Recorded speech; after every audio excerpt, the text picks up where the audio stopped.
Hi, everyone. Welcome to Liberty Chats, a podcast from the Steamboat Institute. My name is Lindsey Martin, and I am a member of the Emerging Leaders Council, a leadership program out of the Institute, and I'm excited to be a part of this podcast. The Steamboat Institute is a conservative organization based out of Steamboat Springs, Colorado, and we are dedicated to promoting the values of freedom, liberty, and civil dialogue. Today, our guest is Garrett Powell. He is most widely known for being a contestant on the 15th season of The Bachelorette, a widely popular reality TV dating show. Garrett is from Birmingham, Alabama, and is a PGA professional. He grew up playing baseball and football. Garrett played football at South Alabama and later played golf at Wallace State Community College. After making some connections, Garrett decided to pursue a career in golf management and attended Mississippi State University, graduating as a Bulldog. During and following his time on The Bachelorette, Garrett received attention and criticism for his conservative viewpoints and beliefs, including his support for President Trump, being pro-gun and a patriot. Welcome, Garrett, to our podcast. Thanks for having me, Lindsey. Thank you for being one of our guests. We are so excited. So after that, I'm just going to jump right into our conversation. So within just the past couple years, you have experienced quite a bit with being in the spotlight on national TV and then taking a stand on your beliefs and values. Would you share a little summary of your experience finishing the show and following? Yeah, definitely. So going on the show was nothing that I pursued on my own. It wasn't like a dream or aspiration of mine. I got dumped by a girlfriend, and my sister-in-law was like, "Hey, just letting you know, I signed you up for the show. Like, you have to promise me to do it." And I was like, "Okay, yeah, sure, I promise to do it." So the whole aspect of going on that show was I thought I would regret it if I didn't do it. So with that being said, I didn't really watch the show, didn't have a full understanding of the aftermath, what took place after that. Didn't really think it was too big of a deal. Well, you just get flooded with a lot of information. A lot of people want a lot of things from you, and there are a lot of expectations put on you too. And it was tough. It was tough just because, Birmingham's not a big city. It's not like a real rockin' town like someplace like, I don't know, Chicago, New York, Nashville, stuff like that. So, there's not really any environment that I was used to. You just kind of low key, quiet town. But it was a lot. And obviously I've always been a conservative, and that's been my viewpoint. My parents bestowed that upon me when I was a young kid, but after, really looking into it, asking myself, why are we conservatives? The reason why I stuck to it is because I believe it's a lot of self-reliance. It's essentially the backbone of being a conservative, is you rely on yourself, not the government, not anybody else. And so with that being said too, it kind of, I hate to use the terminology, came out, there's a lot of people when you're on a pedestal like that just want to find something and in their own mind tear you down. And so, a lot of my tweets in the past and Instagram likes supported President Trump, supported the conservative movement, and people brought that up and really tried to turn that into a negative thing. The words that get thrown around, fascist, racist, all this stuff like that. And I'm thankful for it because it really caused me. It was the first time in my life that I questioned myself, hey, am I wrong for believing in what I believe in? And I realized it caused me to, research it more, to look into topics more. And I came out of that actually feeling stronger about being a conservative than I did before, having a better understanding of why I feel the way I feel. And it was a lot of criticism, a lot of hate, a lot of internet trolls, but I'm thankful for all of it because I can stand here today very confident in what I believe in and the person that I am. So with all that wrapping up, I'm very thankful for that experience. Awesome. So I guess following that, was there a specific moment in time or a situation that you said, okay, I am going to just go forward and say how I feel and to not hold back. I know that there were a few times that you would kind of go forward, but then, okay, back it up some, because obviously people were saying things. And so was there a certain time that you were just like, okay, was there something that a person said, or just your, I don't know, feeling of just like, okay, this is like it, I am going to just move forward? Yeah. And I went forward and I never really backed it up. I never Okay. apologized for anything, because that was something Mhm. Garrett Powell, who was on a season before me, apologized for his beliefs, and that's something I'm completely against, within reason. If it's something that's not illegal, doesn't hurt other people, then why do you have to apologize for it just because people disagree with you, right? So Mhm. there was 2 dates really. The first one was June 2nd, 2020, the whole Blackout Tuesday, where people post a black square for BLM. Of course, BLM, the movement, I think we're all for. BLM, the organization, I am 1000% against. And if someone does not understand the distinction between those two, I encourage them to really do their research on it. And there's a lot of information out there that a lot of people have been misled because they coincide the two. But instead of posting a black square, and what I thought was, okay, we're making the African American race versus everybody else. A military guy that I follow, who was in special operations, who's actually a part of the Asian community, posted an American flag, and he explained how it stood for unity. And I was like, that's great. I'm going to do the same thing. Because in my mind, and talking with him about it, it was, the flag that we have today is not the flag that has always been representative of the United States. We've had many different flags, which means not only has our flag evolved, but us as a nation has evolved. In the past, obviously, we've done incorrect things, but I view the flag today as a sign of, hey, we are willing to listen and we are willing to change and adapt if we need to. And so I'm thinking that's awesome. That's the message that needs to be sent. If someone feels uncomfortable, we need to listen to them, but we need to do it together, not as A versus B.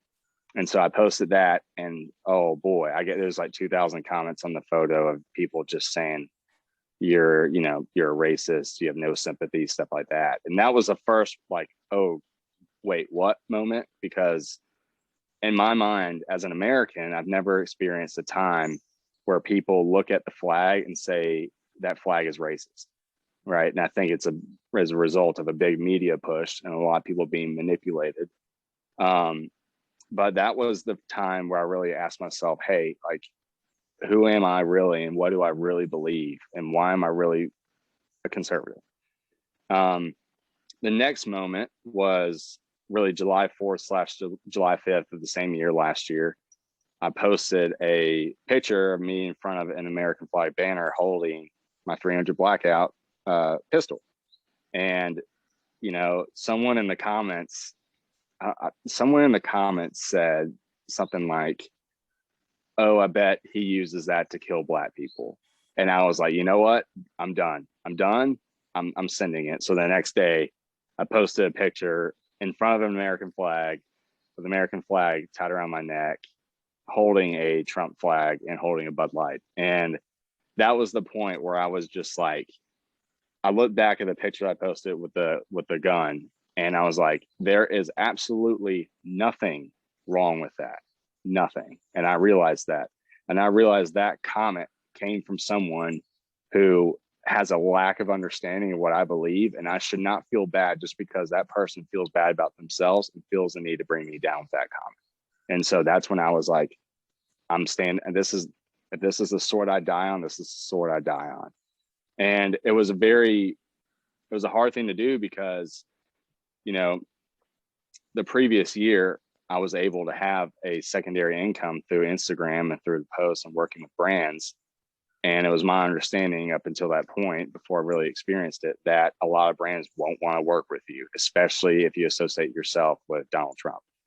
And that was the point of, okay, we're at kind of a crossroads here. Like, do I defend what I really believe in, or do I keep playing this game and kind of hold back on who I am? And, it was a big test, but I chose to go with what I believe in. And, since then, you look at partnership deals that I've had, and they're pretty much been non-existent for the most part, because a lot of people again, are just kind of going, they're going with that wave of, oh, being a conservative is bad. Like, you shouldn't believe this. You shouldn't be a fan of Donald Trump, and you're racist if you do this, racist if you do that kind of thing. And so I'd say that, overall, to wrap it all up, summer of 2020 was really the moment where I learned a lot. Awesome. And that actually kind of is a good segue into my next question.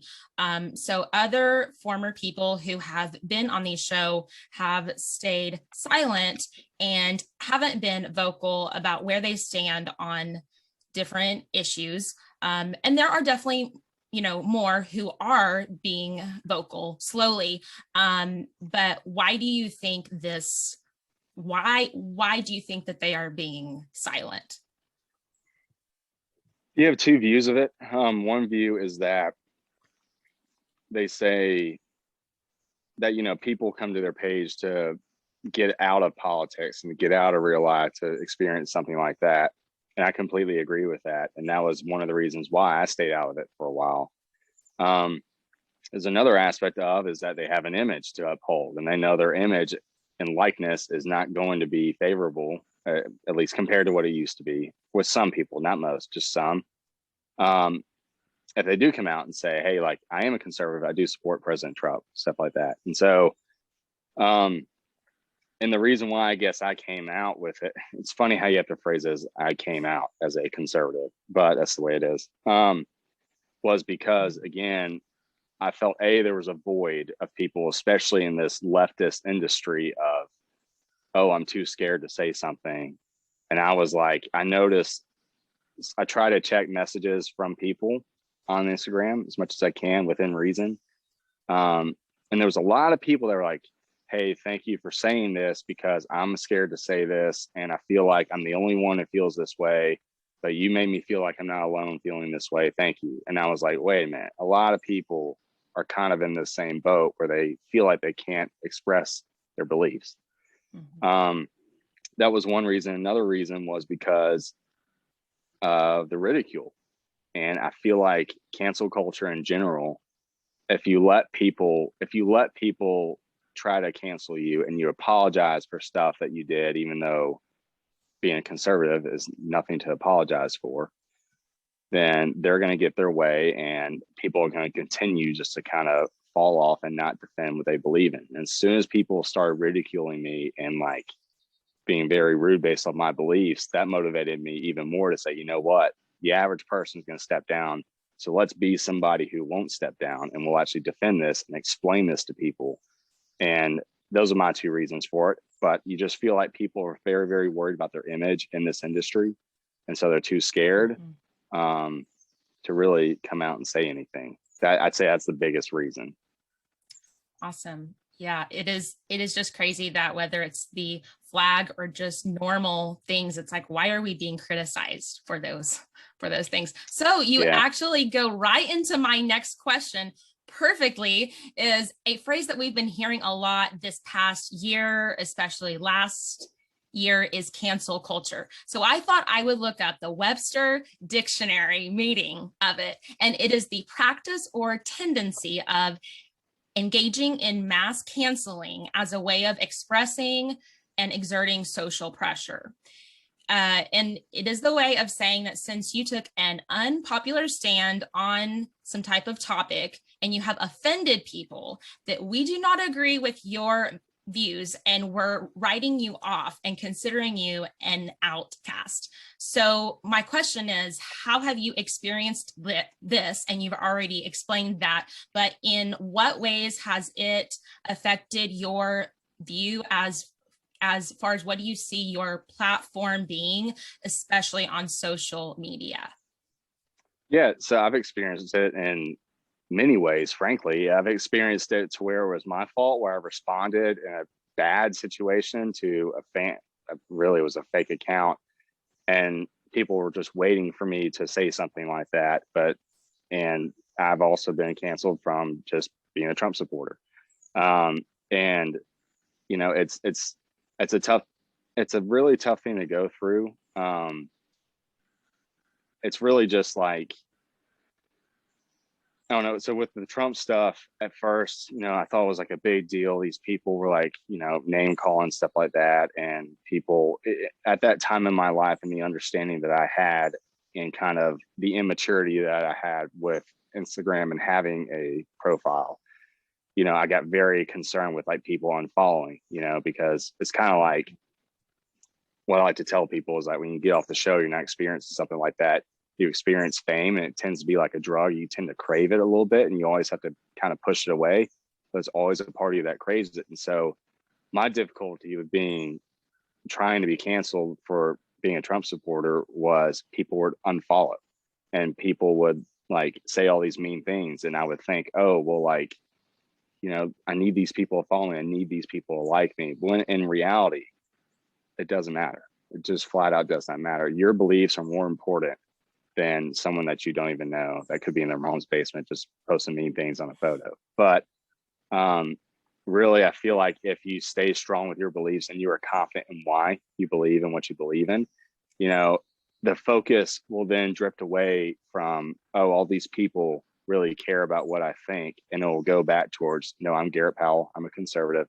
I know exactly why I'm a conservative. I feel strongly about it.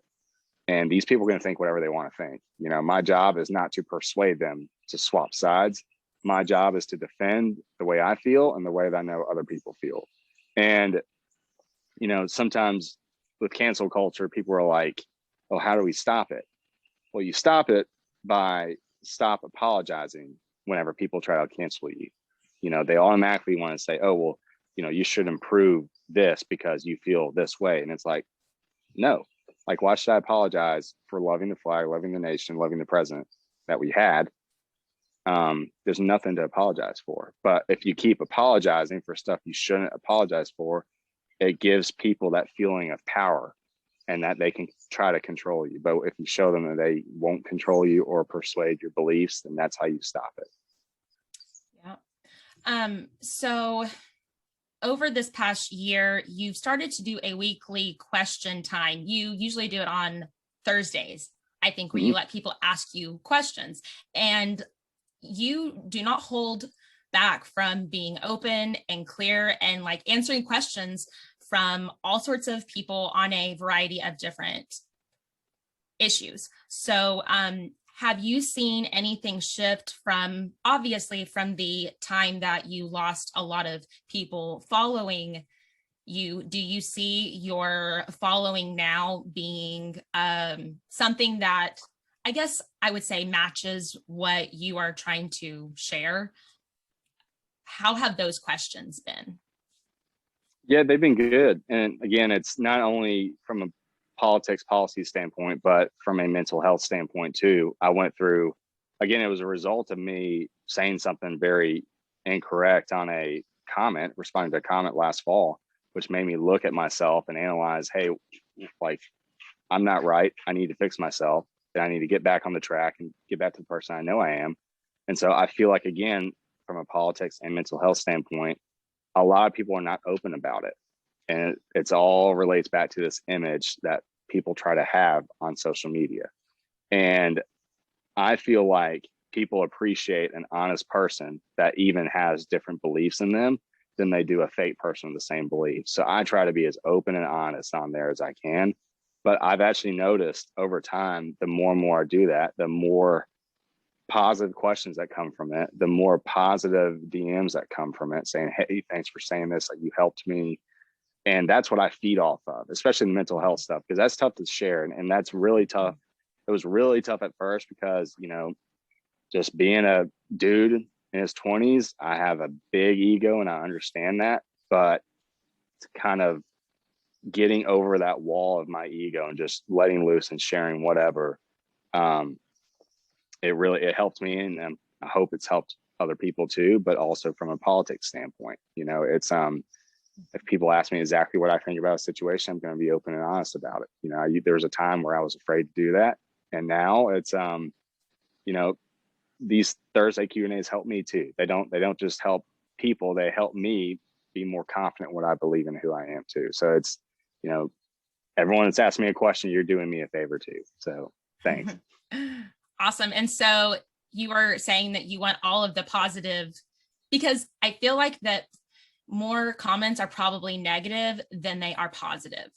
Would you say that that maybe was the case or no? No, they were way overwhelmingly positive. But the problem is, again, my immaturity on having a platform, the tendency is to only focus on the negative, and you give the negative so much more weight than the positive. Whereas now, yeah, someone's always going to try to bring you down. Someone's always going to, I've through this whole career on social media, you just realize there's always going to be someone out there who just wants to be a jerk because they're unhappy with themselves. But it has nothing to do with you, everything to do with them. If you buy into it, get in a fight with them, then you're making their problem your own problem. But overall, I mean, for every 100 DMs I get, 99 are positive. 99 are something like, hey, I agree, or hey, thank you for this. And that's the thing, though. You got to focus way more on the positive than do the negative. Awesome. So kind of switching to the next question. So the experiences and the journey that you've had with being on the show, which was something that you didn't really plan on doing, going from that, of getting all of that exposure, what direction do you see yourself moving to now that you still work within golf? And as you're getting more connected into freedom loving groups, what do you kind of see as your next step? So I do see myself still as a golf instructor. It's, my age demographic is like 25 to 34, 94% women. So I don't know how many interest levels are going to be piqued if I post about golf stuff, but I do see that I'm doing some good by,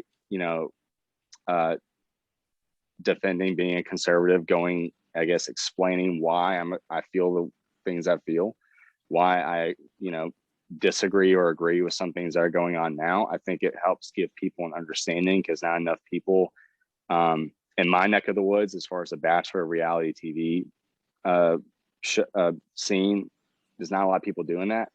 And so I realized that there's, maybe a lot of people that aren't hearing another side. They're only hearing one side of things, not the other. So I see myself doing that long term, because I do think that helps people. And really, arguably, even more importantly than that is continuing to be I don't know if spokesperson's the right word for it, but someone who speaks on mental health and self-improvement. Because I know what I went through, and I don't want anyone else to go through that. I want people to learn how to, really address themselves and see what's going on and how to fix it before any problems actually happen.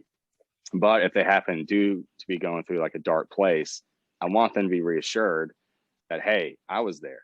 Like, I had all these same thoughts that you had. And in the moment, you think everything's coming down, you think everything's bad, but you'll get out of it. And this is what I did to get out of it. So these are the steps maybe you need to take. I feel like that's the most important thing, because if you're in a dark space like that, you feel like you're alone, there's no one there. And so I really think that by sharing my own journey, it's going to help people get out of theirs. So, yep, mental health, self-growth, and definitely conservative politics is where I plan on going forward. Awesome. Those are all solid choices for sure. So for our final question, I serve on the Steamboat's Emerging Leaders Council. And so we have a big group of young professionals, and I have seen this shift with several other groups of these younger people being active, getting their voice out, really making a strong presence on standing firm on all of our values. So my last question is, what advice do you have for young people about taking a stand for their values in a society where you feel like you're walking on pins and needles just to share what you believe, and knowing that it is okay to not always agree? I would say research why you believe what you believe, no matter what side of the fence you're on. The best thing you can have in your back pocket whenever you're confronted by somebody, or whenever you're in a discussion with somebody, is confidence. And you gain that confidence by researching issues and asking yourself, am I okay with it? Remove everyone else, parents, everyone from your life. Ask yourself, am I okay with this? How do I feel about this? Right. And that's the best thing you can do for yourself. The other thing I'd say is get involved, whether it be Steamboat, whether it be Turning Point USA, PragerForce, PragerU, anything, get involved. And that's really the best thing I got for you. Other than that, it's just, it's okay. It's okay to be different. If you feel differently than your friends, doesn't mean they're bad people. Doesn't mean you're a bad person. It's just a feeling towards a certain topic. And, there's so much, I guess, media space right now going towards, hey, we should be divided because of this. But, ask yourself the question, should we? Right? Are you a bad person because you voted for Biden? I don't think so. I disagree with you, but I don't think you're a bad person. Am I a bad person because I was a big fan of Donald Trump? No. You might disagree with me, but doesn't make me a bad person, right? So understand that, the world's not going to get better by continuing to divide ourselves. Get confidence through research on your own opinions and own beliefs, and get involved. That's be really the best three things I could say. Well, Garrett, thank you so much for joining us on Liberty Chats today.